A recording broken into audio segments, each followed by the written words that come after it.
Olá pessoal, tudo bem com vocês? Meu nome é Juliana Moreira e no vídeo de hoje a gente vai tratar de um assunto bastante importante que é a tipologia textual. Se você tem interesse sobre esse assunto e tudo que envolva a prova de redação do Enem, não deixe de se inscrever no canal, clicar no sininho para receber sempre as notificações todas as vezes que eu postar um vídeo novo aqui e não se esqueça também de deixar o seu like, isso me ajuda muito a conseguir distribuir esse conteúdo.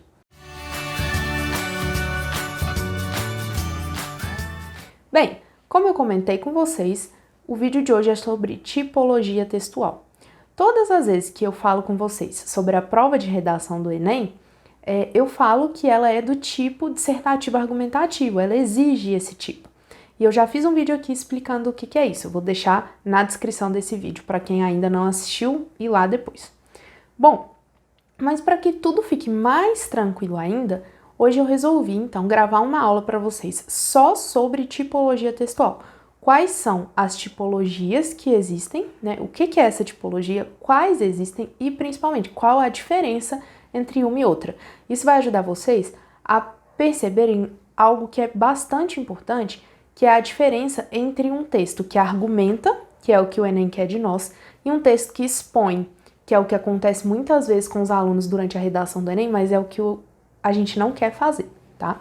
Então, vou colocar aqui na tela para vocês. A tipologia textual diz respeito à forma como um determinado texto é apresentado. O aspecto tipológico de um texto diz respeito ao propósito e à organização com os quais o texto foi escrito. O que eu quero dizer com isso? A tipologia, para a gente identificar de que tipo textual é determinado texto, a gente precisa observar majoritariamente a forma como ele se apresenta. Então eu estou dizendo para vocês que só de bater o olho no texto ou de ler rapidamente, sem precisar ficar ali me desgastando para interpretar, eu consigo saber de que tipo textual é aquele assunto ou é aquele texto. Por quê? Porque eles são muito diferentes entre si. Então, a partir dessas diferenças que são estabelecidas, é que a gente consegue colocar nas caixinhas, esse texto, ele é predominantemente do tipo injuntivo, já esse aqui é predominantemente do tipo descritivo. E por que eu tô falando predominantemente? Porque a gente pode e vai acontecer quase sempre se deparar com textos que tenham mais de um tipo. Então, eles unem alguns tipos. Eu posso ter um texto que é parte dele narrativa, do tipo narrativo, e parte do tipo descritivo. Isso não é um problema, isso até vai acontecer bastante. Mas o que a gente precisa é saber identificar o que predomina. O que predomina naquele texto? É a função narrativa que ele apresenta ou é a função descritiva? Ele quer narrar ou ele quer descrever? É isso que vai determinar qual é o tipo textual daquele material que a gente está analisando. Então, para isso, eu vou apresentar para vocês os 5 tipos textuais. Então, eu vou falar para vocês quais são os 5 tipos textuais que os gramáticos costumam considerar, os linguistas, né? Por que eu tô falando isso? Porque não existe consenso.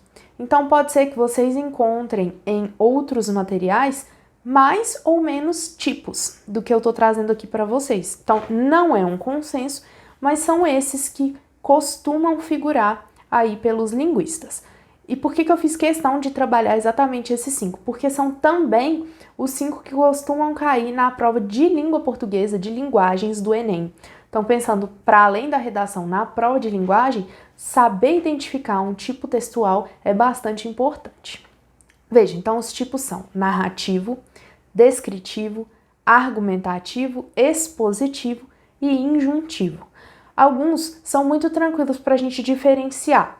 Então, eu sei que um texto injuntivo é, por exemplo, aquele que está ligado a uma receita, e daqui a pouco a gente vai ver isso melhor, enquanto o tipo argumentativo está defendendo um ponto de vista, então são muito diferentes.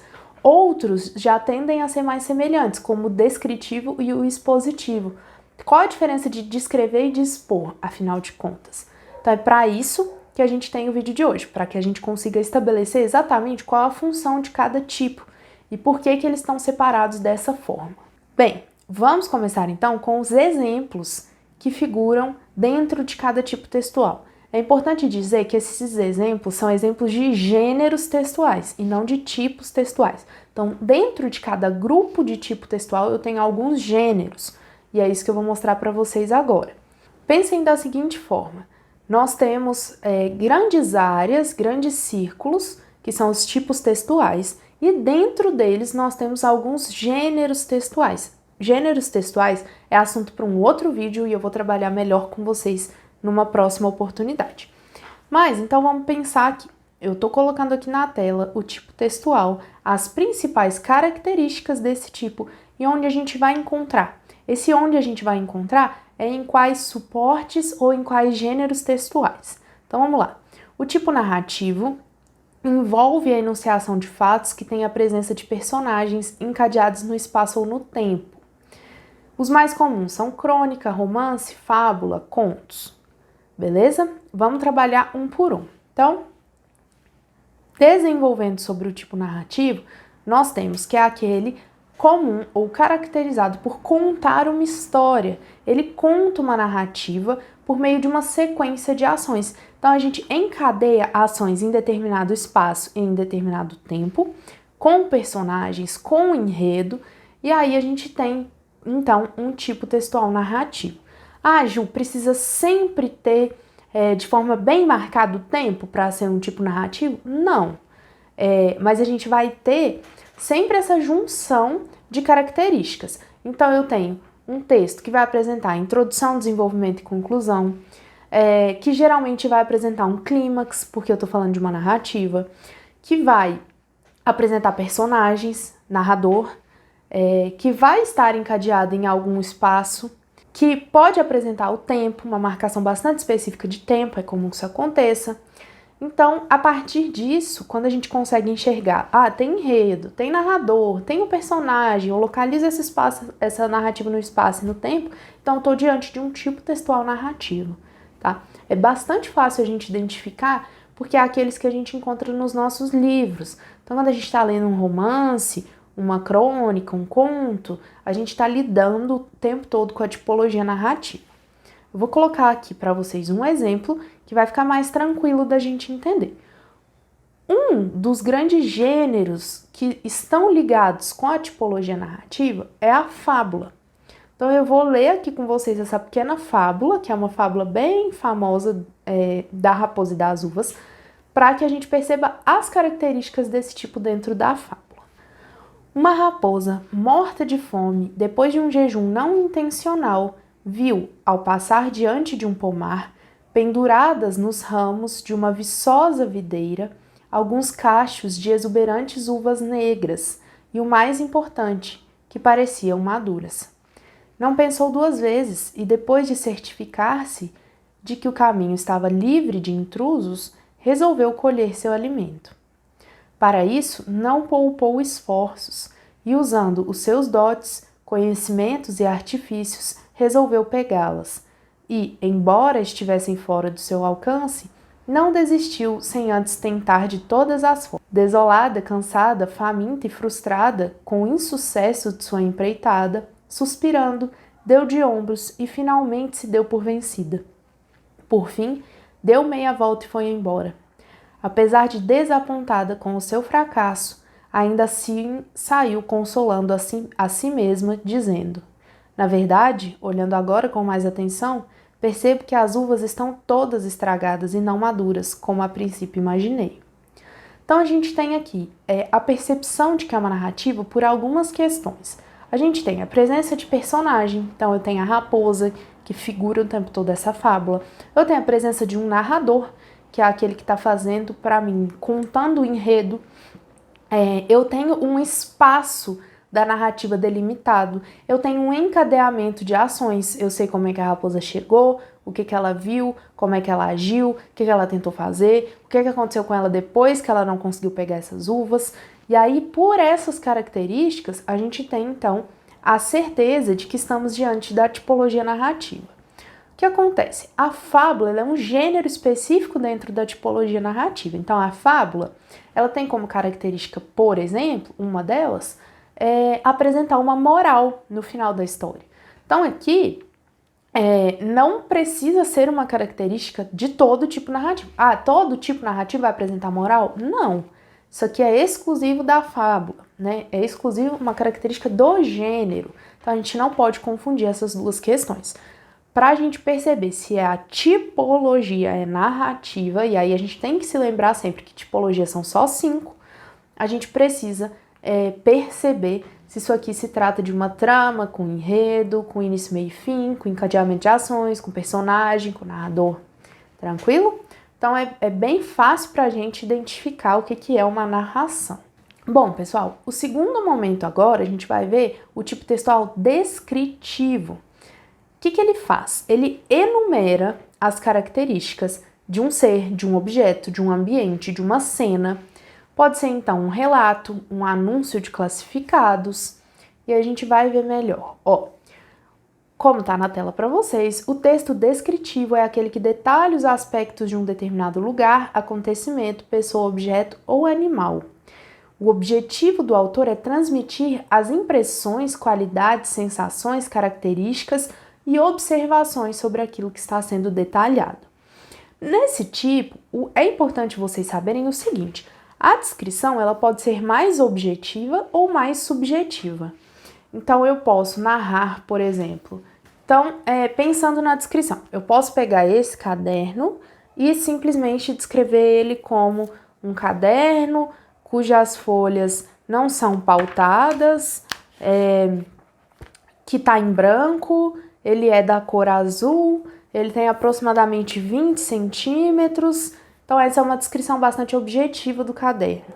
Ou eu posso fazer uma descrição mais subjetiva, de dizer que esse é um caderno que foi encontrado quando eu me mudei para essa cidade, que é um caderno que tem um cheiro muito característico para mim, que ele traz lembranças de quando eu morava em outro lugar, é um caderno que eu utilizo para fazer as minhas anotações. Então, essa descrição ela pode ter um caráter mais objetivo ou mais subjetivo. Quando ela tem um caráter mais subjetivo, ela tende a se encaminhar para uma narrativa, tá? A gente vai perceber isso. Então, se eu começo a contar demais sobre esse caderno, a dizer tudo sobre ele, provavelmente eu vou cair numa narrativa. Em um momento que eu vou falar, por exemplo, sobre como que eu peguei esse caderno, como é que ele fez parte da minha vida, por que ele me acompanha em todos os lugares, e coisas desse tipo. Eu vou começar a encadear essas ideias em um enredo, eu vou narrar a história do caderno. Então, a gente tem que saber separar a descrição, né, por mais que ela seja subjetiva, de uma narração. Bom, aqui eu tenho um exemplo para vocês de um texto descritivo.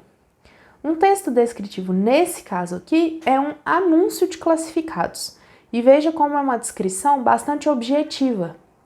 Então, vendo Puma Malzone, ano 67, com motor de Corcel, necessitando de bancos e pinturas.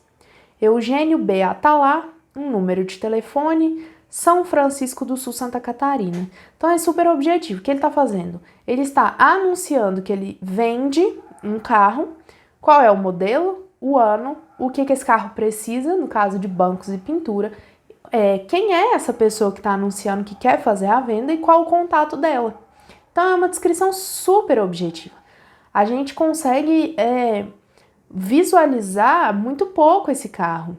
Então você tem que montar muito dele na sua cabeça, porque é uma descrição pobre, mas ela é comum porque ela está dentro de um anúncio de classificados, e esse anúncio, ele tende a ser curto, porque ele ocupa, especialmente aqui pensando que eu peguei esse anúncio de um jornal bastante antigo, os espaços desses classificados nos jornais, eles eram muito disputados, né? A gente não tinha o que a gente tem hoje, que é a internet para conseguir entrar num site de vendas online e colocar o que a gente quiser para vender e comprar as coisas de uma forma bem fácil. Não, né? Era bastante complexo. Então, eu tinha que anunciar no jornal, a pessoa tinha que me procurar. E esse espaço, então, ele ficava bem disputado. E por isso ele era concedido, né, bastante pequeno para cada pessoa. E aí a gente tem que esse anúncio de classificados, ele é bem curto. Se vocês entrarem no site da OLX, vocês vão ver de tudo vendendo lá. É um site de vendas online, né? E vocês vão ver que cada coisa que está sendo vendida tem uma descrição. Essa descrição do que está sendo vendido é exatamente o resumo da tipologia textual descritiva. Tranquilo? Depois vocês deem uma olhada só para entender o que eu estou falando. Bom, então depois do texto descritivo, a gente tem o texto argumentativo, que é bastante importante porque é o que tem relação crucial com o Enem. Então, qual que é a finalidade? É você encadear ideias com o objetivo de defender um ponto de vista. Onde eu vou encontrar isso? Numa resenha crítica, na prova do Enem, em um manifesto. Em todos esses lugares eu vou conseguir partir para um tipo argumentativo. Então, pessoal, basicamente o tipo argumentativo, como eu estou colocando aqui para vocês, é aquele que tem como principal característica defender uma ideia, uma hipótese, uma teoria, uma opinião, com um objetivo muito simples, que na verdade não é tão simples assim, que é convencer alguém do seu ponto de vista. Então, todas as vezes que você quer convencer uma pessoa, você usa da argumentação, se de fato você quer persuadi-la a alguma coisa. Pensem na seguinte questão. Você vai chamar o seu amigo para sair com você. Aí você vai dizer assim, fulano, vamos sair na sexta? Aí ele vai falar, não sei se eu quero ir. Aí você quer convencer ele. Você vai falar, não, mas a gente vai sair porque tem que sair, porque eu quero sair, né? Que é a sua vontade sendo colocada ali, aquilo que você acredita que é certo. Não, a gente vai sair porque a gente tem que sair. Ou você vai argumentar, do tipo, olha, mas abrir um lugar novo que parece super interessante, lá vai ter oportunidade da gente conhecer novas pessoas, você tá precisando sair para se distrair de todas essas horas de estudos que a gente tem durante a semana. É diferente você argumentar, que é você procurar convencer a pessoa daquilo que você gostaria, de você simplesmente falar, não, tem que ir porque tem que ir. E a gente escuta isso muito da mãe da gente, né? Em alguns momentos, quando os pais, principalmente quando a gente é mais novo, né? A gente não entende muito bem por que tem que fazer alguma coisa. Geralmente eles não gostam de usar da argumentação porque a gente é exaustivo quando criança, né? Então, por exemplo, filho, tem que ir na casa da vovó. Ah, não, pai, não quero ir não, não quero ir não, não quero ir não, não quero ir não, não quero ir não. Aí o seu pai faz o quê? Ele fala, vai sim. E fim de conversa. Então você vai porque você é vencido pela hierarquia.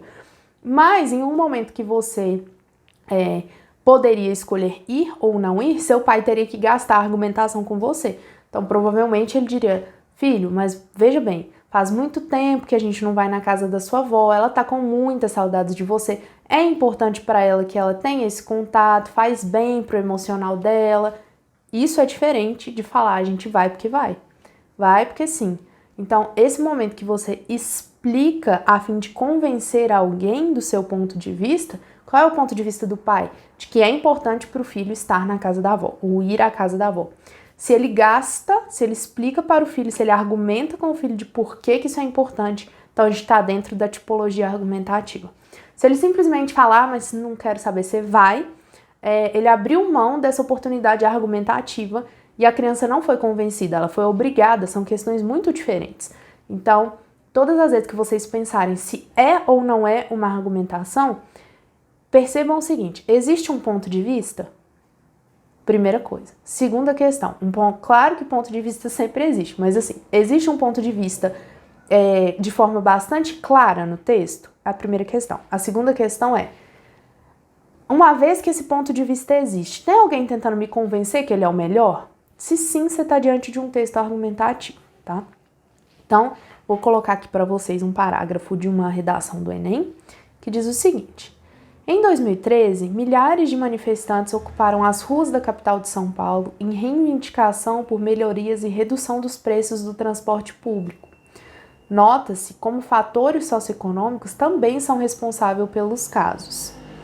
A Revolução Francesa, por exemplo, é considerada um símbolo de liberdade, igualdade e fraternidade, visto que mobilizou as camadas sociais infladas pela crise econômica no respectivo país.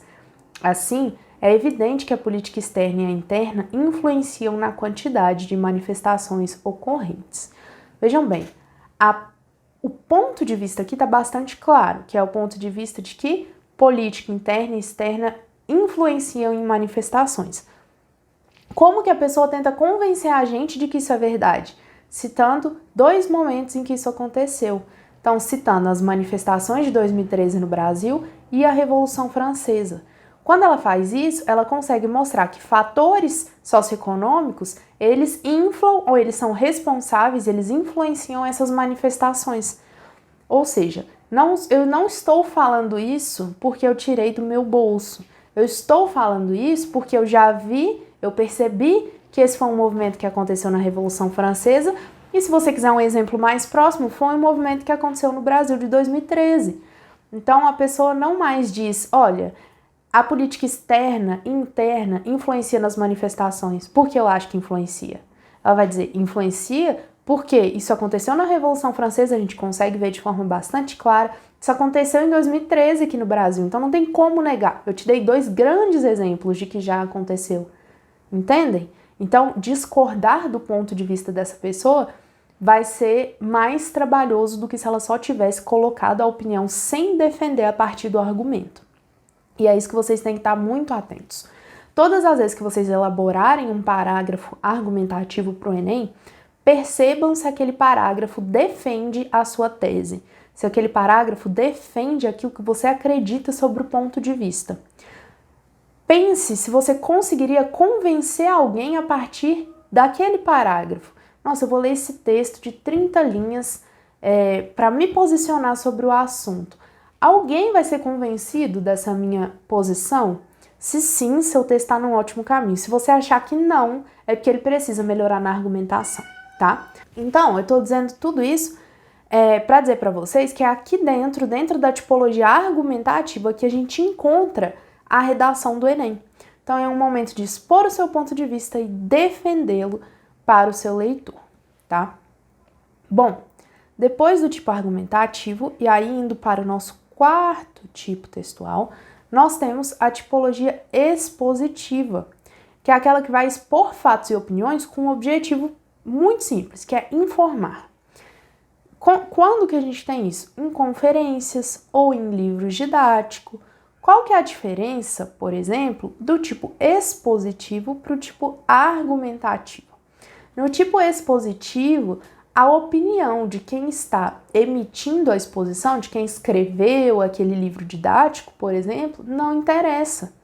Eu não quero saber o que a pessoa que escreveu sobre a redação no manual de redação pensa sobre a redação. Eu quero saber o que objetivamente é a tipologia textual, por exemplo.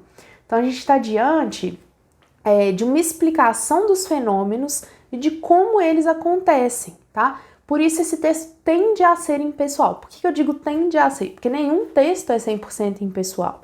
Mesmo aqueles que parecem muito impessoais, como o anúncio que a gente viu, né? O que não teria de impessoal ali? Mas veja, o autor daquele anúncio precisou selecionar quais as características do carro ele colocaria naquele pequeno espaço. Esse movimento de seleção já rompe com a ideia de total imparcialidade. Se ele precisou selecionar o que ele acreditava que seriam as características mais importantes de aparecerem no anúncio, esse texto já não é mais impessoal, tá? Então não existe total imparcialidade, existe uma tendência. Esses textos, por exemplo, dos livros didáticos, eles têm uma tendência a serem impessoais. E aí eu trouxe aqui para vocês exatamente porque eles são expositivos. Eu trouxe aqui para vocês um exemplo do meu material didático, né, que eu uso no meu curso, para vocês perceberem como existe uma exposição apenas e a minha posição sobre a redação do Enem, que sou a autora desse material, não interessa ao texto. Então, ó, a gente tem lá o capítulo 1, que vai explicar o que é o texto dissertativo argumentativo. Aí tem lá o que é tipo textual. Tipos textuais são enunciados que se organizam a partir de uma estrutura bem definida e facilmente identificável, pois possuem características específicas.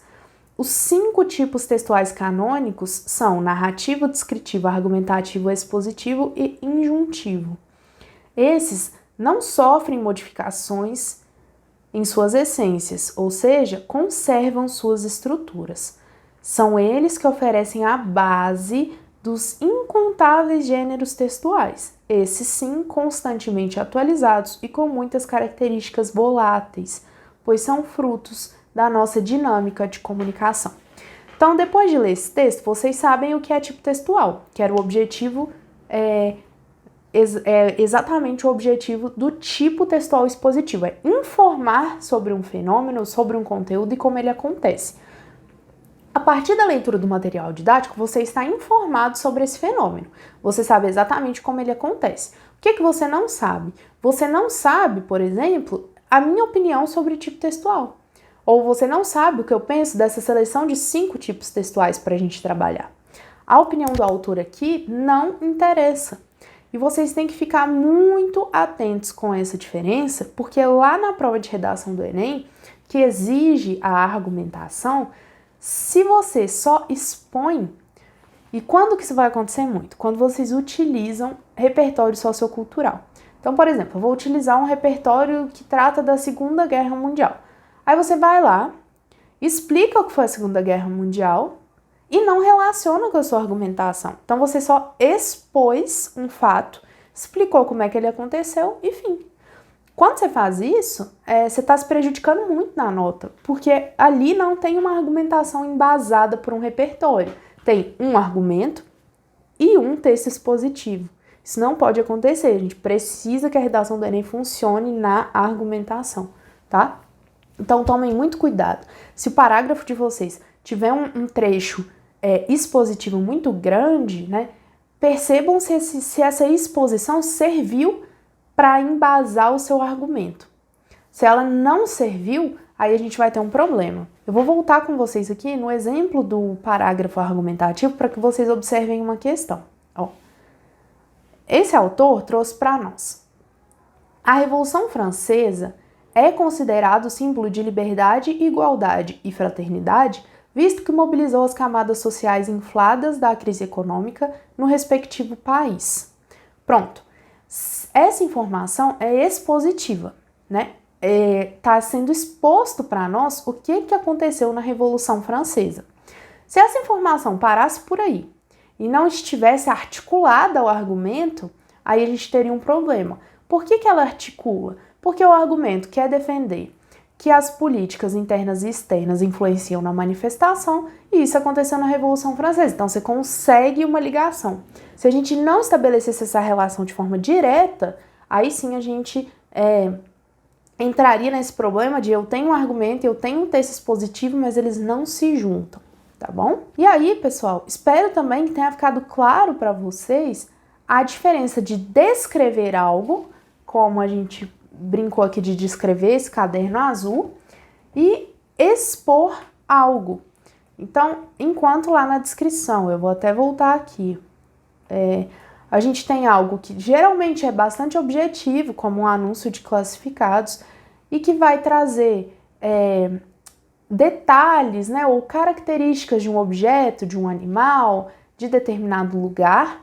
Lá na exposição, na tipologia expositiva, a gente tem uma explicação do fenômeno, uma explicação de como determinada coisa acontece, entendem? Então, uma coisa é eu descrever um carro. Esse carro é grande, é preto, cabem 7 pessoas, né?